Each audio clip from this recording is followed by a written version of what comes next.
नमस्कार दोस्तों, मैं आशु गौर आप सभी का स्वागत करता हूं। तो जहां तक हमने लास्ट क्लास में किया था उसके आगे से स्टार्ट करेंगे। तो लास्ट क्लास में हमने नंबर्स का क्लासिफिकेशन पढ़ा था, उसी में दो तीन छोटी छोटी बातें हो रहे हैं, तो पहले उन्हें देख लेंगे, फिर हम क्वेश्चन करेंगे कुछ। ठीक है, तो जैसे प्राइम नंबर आप सभी को पता लग गया था कि प्राइम नंबर क्या होता है, तो उसी में बात करेंगे। एक होता है prime number twin prime. Twin prime, अब ये ट्विन प्राइम क्या होता है, ये क्वेश्चन सी टेट में आ चुका है ट्विन प्राइम छांटने के लिए। वैसे सी टेट में आसान क्वेश्चन आते हैं। ठीक है, तो ट्विन प्राइम क्या होते हैं, कोई भी दो प्राइम नंबर जिनके बीच का गैप, कोई भी दो प्राइम नंबर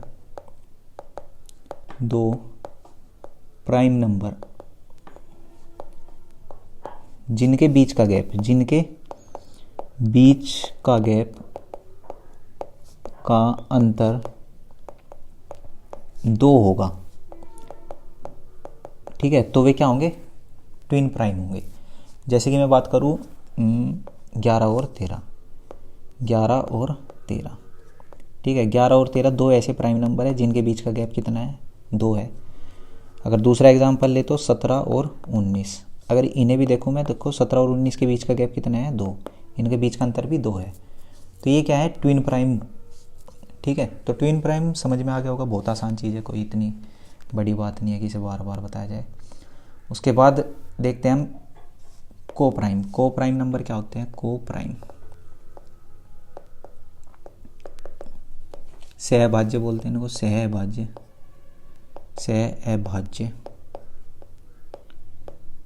ठीक है, अब ये क्या होता है, अगर कोई भी दो संख्याएं हैं जिनका HCF 1 है, मतलब कोई भी कॉमन फैक्टर नहीं है एक के अलावा, जिनका एक के अलावा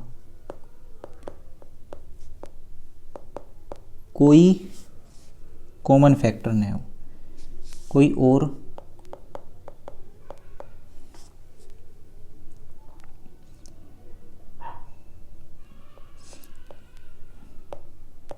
कॉमन फैक्टर न हो। ठीक है, तो कोई भी दो ऐसे नंबर जिनका एक के अलावा कोई और कॉमन फैक्टर ना हो। जैसे कि देखो, मैंने लिया एक नंबर 4 और दूसरा लिया 9, क्या ये दोनों आपस में को प्राइम है? तो ये दोनों को प्राइम है, क्योंकि इन दोनों का कोई भी कॉमन फैक्टर नहीं है एक के अलावा। भाई इसके 4 के फैक्टर देखोगे तो 2 गुना 2, 9 के फैक्टर 3 गुना 3, तो कॉमन क्या है इसमें, कुछ भी नहीं है कॉमन, एक ही तो है कॉमन, एक के अलावा कुछ भी कॉमन नहीं है। जैसे एक और एग्जांपल लूँ मैं, 17 और 35। अगर मैं देखो 17 के फैक्टर 1 और 17, 35 के फैक्टर क्या होंगे, 5 गुना 7। क्या कुछ कॉमन है इसमें? नहीं, एक ही है कॉमन, उसके अलावा कुछ भी कॉमन नहीं है। तो इसका मतलब क्या है, ये ऐसे नंबर जिनमें एक के अलावा कुछ भी कॉमन ना आए तो वो क्या होंगे, आपस में को प्राइम होंगे। ठीक है, तो ध्यान रहेगी ये बात। ठीक है, इसके बाद एक और छोटा सा टॉपिक है, बहुत ही छोटा सा और बहुत ही आसान, वो भी अभी समझ लेते हैं। जैसे कि एक होता है place value, PLAC, place value, और एक होता है फेस वैल्यू। ठीक है, प्लेस वैल्यू क्या होगा और फेस वैल्यू क्या होगा। जैसे कोई नंबर है, ठीक है, एग्जांपल से समझो इसे और अच्छे से समझ में आएगा। जैसे कोई नंबर है 9, 5, 7, 3, 4, 2। ठीक है, अगर मैं यहाँ पे बात करूँ 7 की, 7 नंबर, इसकी प्लेस वैल्यू के लिए बोले कि इसकी प्लेस वैल्यू बताओ क्या होगी, तो 7 की जो प्लेस वैल्यू होगी वो 7 लिखो, उसके आगे कितने डिजिट है, 1 2 3, कितने नंबर है भाई, 1 2 3, उतनी जीरो लगा दो, ये इसकी प्लेस वैल्यू होगी। ये क्या होगी, इसकी प्लेस वैल्यू। अगर इसकी फेस वैल्यू पूछे, फेस वैल्यू जो वो नंबर है जू का तू, ठीक है, वही नंबर उसकी क्या है, फेस वैल्यू। फेस वैल्यू मतलब जातीयमान हिंदी में, और इसे बोलते हैं हम स्थान्यमान।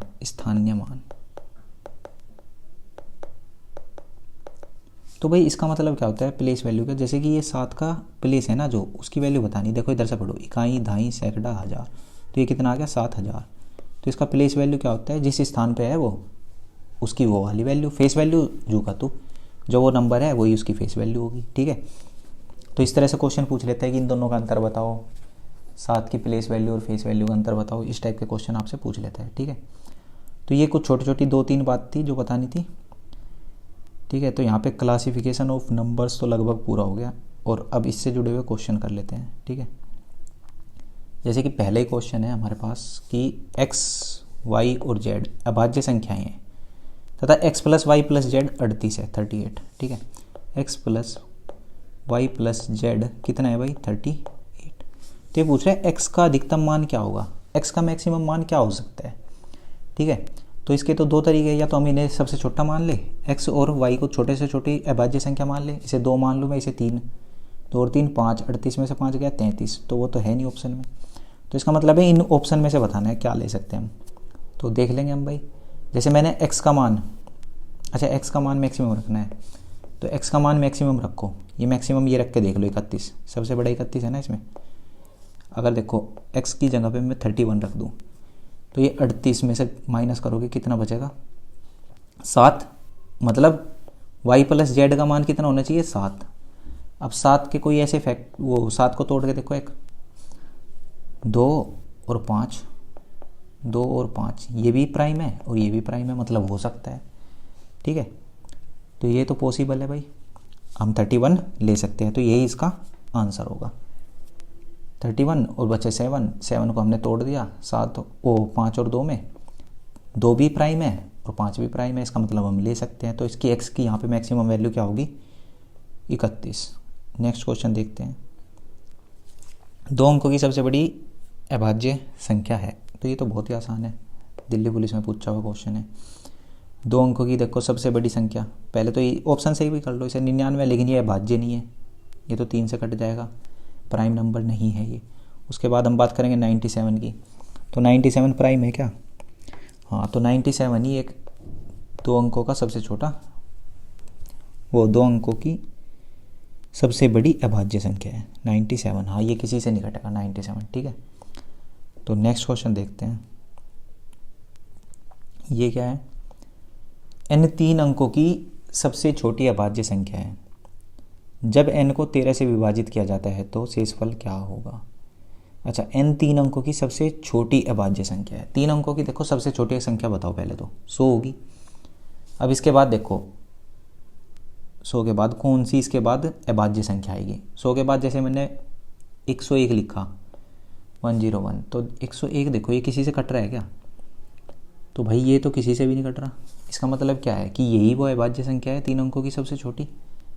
भाई 101 किसी से भी नहीं कटता, तो 3 अंकों की सबसे छोटी संख्या यही हो गई अभाज्य। अब ये कह रहा है कि इसे जब 13 से डिवाइड किया जाता है, क्या कह रहा है कि n को 13 से विभाजित किया जाता है तो शेषफल क्या होगा।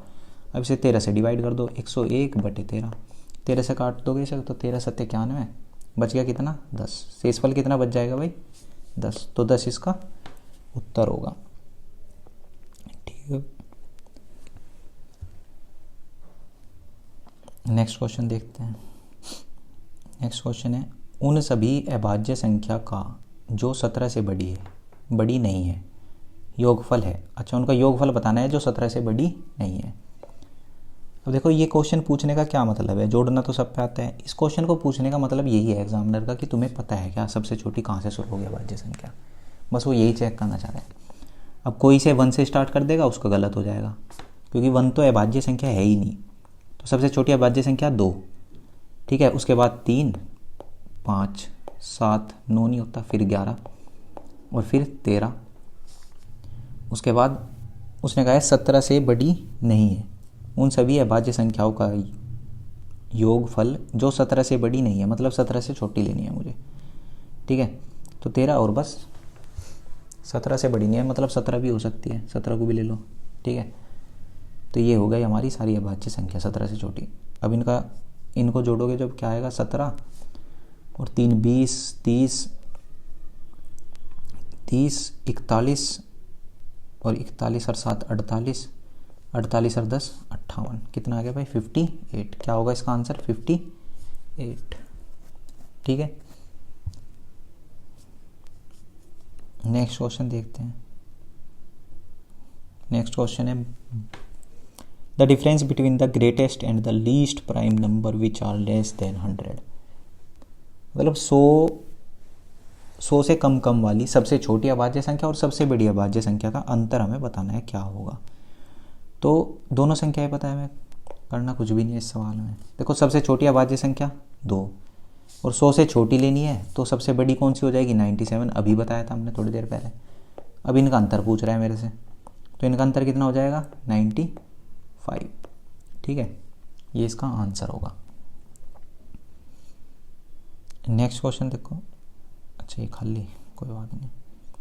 नेक्स्ट क्वेश्चन है 3√16 है, 3√16 है। अच्छा ये 3√16 क्या है ये बताना है इसमें से। ठीक है, तो जैसे 3√16 है ये 16, तो ये 16 तो किसका होता है 4 का, तो 3 × 4 12 आ जाएगा। कितना आ गया 12। अब मुझे बताओ 12 क्या है। 12 क्या है, एक नेचुरल नंबर है, लेकिन इसमें ऑप्शन नहीं है। ऑप्शन से देखो अपरिमेय संख्या है, नहीं अपरिमेय तो नहीं है भाई। ये काल्पनिक है, नहीं काल्पनिक भी नहीं है। पूर्णांक है, हाँ पूर्णांक है। अभाज्य है, नहीं अभाज्य भी नहीं है। अभाज्य संख्या भी नहीं है, पूर्णांक है। ठीक है, नेक्स्ट क्वेश्चन देखो। नेक्स्ट क्वेश्चन क्या कह रहा है, निम्नलिखित में से कौन सा युग्म सहभाज्य संख्याओं का युग्म है। ठीक है, सहभाज्य मतलब कोप्राइम नंबर्स। कौन सा युग्म ऐसा है जिसका फैक्टर कुछ भी नहीं है, कोई भी कॉमन फैक्टर नहीं है एक के अलावा, वो नंबर देखना है मुझे। तो जैसे पहले में देखोगे तुम, देखो ये 2 से कट जाएगा क्योंकि दोनों के बाद में 8 है, तो 2 से कट जाएगा, इसका मतलब ये तो होगा नहीं। ठीक है, सेकंड वाला देखते हैं। अभी ये क्या है 9 2 11 और 5 17, 3 से नहीं कट रहा, 2 से नहीं कट रहा, और ये 6 3 और 1 10, ये नहीं कट रहा। अभी इस तक ये हो सकता है। ठीक है, एक बार ये नीचे की ओर देख लो, थोड़ा आसान हो जाएगा। जैसे ये देखा मैंने 7 6 42 बचा 21 और 7 थे 21, ये 7 से कट रहा और 7 6 42 ये कट रहा, मतलब ये भी नहीं है। एक बार इसे भी चेक कर लो, ये किससे कटेगा। ये होता है 17 निम्मा 153,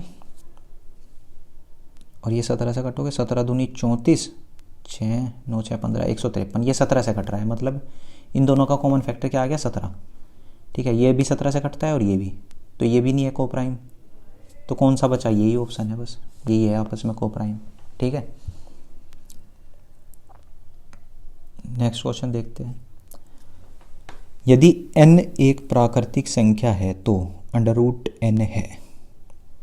अच्छा जी, अगर n जो है एक प्राकृतिक संख्या है तो √n क्या होगा, तो हमें बताना है √n क्या होगा। तो देख लो, कुछ भी एक ऑप्शन मान लो अपने, मतलब कोई भी एग्जांपल ले लो इसका। जैसे कि मैंने ले लिया n = 2, तो √n क्या होगा, √n क्या हो जाएगा √2। ठीक है, और √2 कैसा होगा, एक इरेशनल नंबर होगा, अपरिमेय संख्या, अपरिमेय। ठीक है, और अगर एक और एग्जांपल ले लो, इसका n = 9 ले लिया मैंने, तो √n बराबर कितना आ जाएगा 3। ठीक है, ये क्या हो गया, ये पूर्णांक हो गया, नेचुरल नंबर हो गया। तो ठीक है, अब ऑप्शन से चेक करते हैं। इसने कहा है कि हमेशा एक प्राकृतिक संख्या होगी, ऑलवेज अ नेचुरल नंबर। नहीं, हमेशा नहीं होगी भाई। देखो यहाँ पे क्या है, ये प्राकृतिक संख्या नहीं है। ठीक है, हमेशा प्राकृतिक संख्या नहीं हो सकती, यहाँ पे है लेकिन ऊपर वाले ऑप्शन से नहीं आया। ऑलवेज एन इंटीजर, हमेशा एक पूर्णांक होगा, नहीं भाई एक पूर्णांक भी नहीं होगा। यहाँ पे ये पूर्णांक नहीं आया, यहाँ पे पूर्णांक आ गया, तो ऐसा भी नहीं हो सकता, ये भी गलत होगी बात। हमेशा एक परिमेय संख्या होगी, क्या हमेशा परिमेय संख्या होगी, नहीं। यहाँ पे परिमेय संख्या है, यहाँ पे अपरिमेय, तो हमेशा एक परिमेय संख्या भी नहीं होगी। नेक्स्ट क्या कह रहा है, sometime it is natural and sometime it is irrational number. हाँ ये बात बिल्कुल सही है कि कभी तो देखो ये इरेशनल नंबर है, यहाँ पे अपरिमेय संख्या है, और यहाँ पे नेचुरल नंबर है, प्राकृतिक संख्या है। हाँ ये बात सही हो सकती है कि कभी तो ये नेचुरल नंबर होगा और कभी इरेशनल। दो ही पॉसिबिलिटी है यहाँ पे, या तो इरेशनल होगा या नेचुरल नंबर होगा, बस। नेक्स्ट क्वेश्चन देखोगे भाई, निम्नलिखित में से कौन सा एक सत्य है, ये बताना है कौन सी बात बिल्कुल सही है। बिल्कुल सही है, 2 कोप्राइम और ऑलवेज प्राइम, 2 अभाज्य संख्या हमेशा अभाज्य होती है। नहीं ऐसा तो नहीं होता भाई। देखो जैसे 4 और 9 है, ये भी आपस में कोप्राइम है, दोनों अभाज्य नहीं है, पर तो पहला ऑप्शन गलत होगा।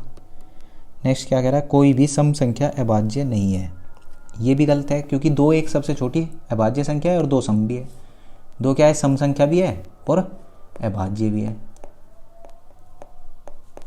तो ये ऑप्शन भी गलत हो गया, no even number is prime. ये रही भाई ऐसी इवन नंबर जो प्राइम है, ठीक है, तो दूसरा ऑप्शन भी गलत। तीसरा क्या कह रहा है, every odd number is a prime, प्रत्येक विषम संख्या अभाज्य है। भाई ऐसा भी पॉसिबल नहीं है। देखो ये नो, देखो नो को, नो विषम है, विषम है और भाज्य भी है, भाज्य भी है, ठीक है, क्योंकि इसके 2 फैक्टर हो रहे, 3, 1 और 9, ये सब इसके फैक्टर हैं, ठीक है। तो ये ऑप्शन भी गलत हो गया। प्रत्येक विषम संख्या अभाज्य है, नहीं, ऐसा भी नहीं है। तो एक अभाज्य संख्या सम या विषम हो सकती है, हाँ ये हो सकता है कि अभाज्य संख्या सम भी हो सकती है, विषम भी। ये देखो ये तो रहा सम का एग्जाम्पल, और विषम देखो 3, 5, 7 ये सब क्या है, विषम अभाज्य संख्या है। तो ये चौथा ऑप्शन इसका बिल्कुल सही होगा। नेक्स्ट क्वेश्चन देखते हैं क्या कह रहा है कि find the sum of the face value of 9 and 6 in this. भाई इसमें हमें 9 और 6 की फेस वैल्यू बतानी है। Find the sum of the face value, face value का सम बताना है, ठीक है। तो यहाँ पे देखो अगर मैं 9 की, इसे इधर लिख लो, 9, 0, 7, 3, 6, 4, 9 का, हाँ 9 की फेस वैल्यू क्या है, 9 की फेस वैल्यू 9 ही है, और 6 की, अच्छा दोनों की फेस वैल्यू, ये तो बहुत आसान सवाल हो गया। 6 की फेस वैल्यू 6 होगी, इन दोनों का सम पूछ रहा है मेरे से, तो 15 हो गया। बेहद ही आसान सवाल। तो इसका ऑप्शन क्या होगा, 15। 15 इसका राइट ऑप्शन होगा। नेक्स्ट क्वेश्चन क्या है, एक मिनट, ये सवाल ऐसे नहीं आएगा।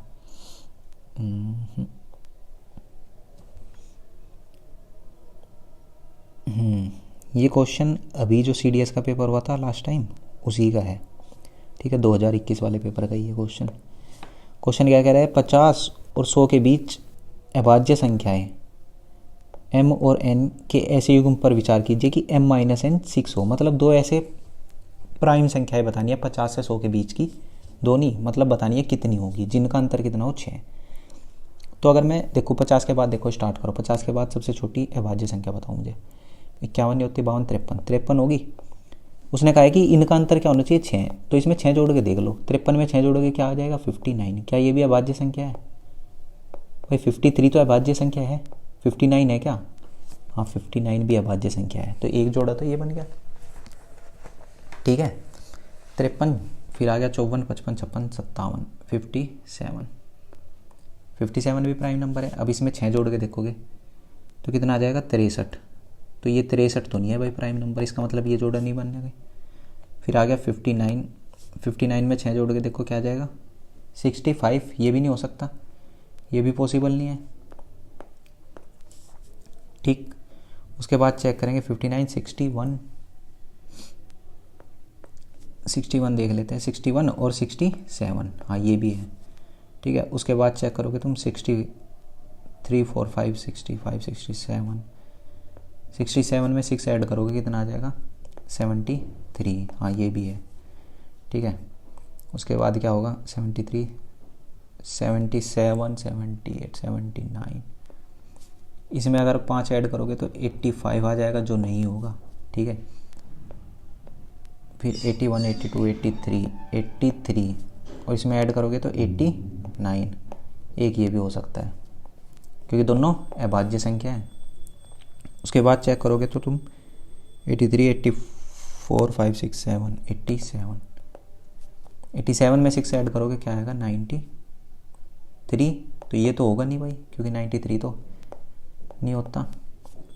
उसके बाद देखोगे 89, ये भी नहीं बनेगा, 95 आ जाएगा। कितने हो गए, 1, 2, 3, 4। फिर देखोगे 91, 91 तो प्राइम नहीं होता, 91, 92, 93, 94, 95, 96, 97। हाँ तो बस यही बने भाई इसके, 1, 2, 3, 4, ठीक है। 1 मिनट, कहीं कुछ गड़बड़ है, 5 बने थे, मैंने देखा था एक बार।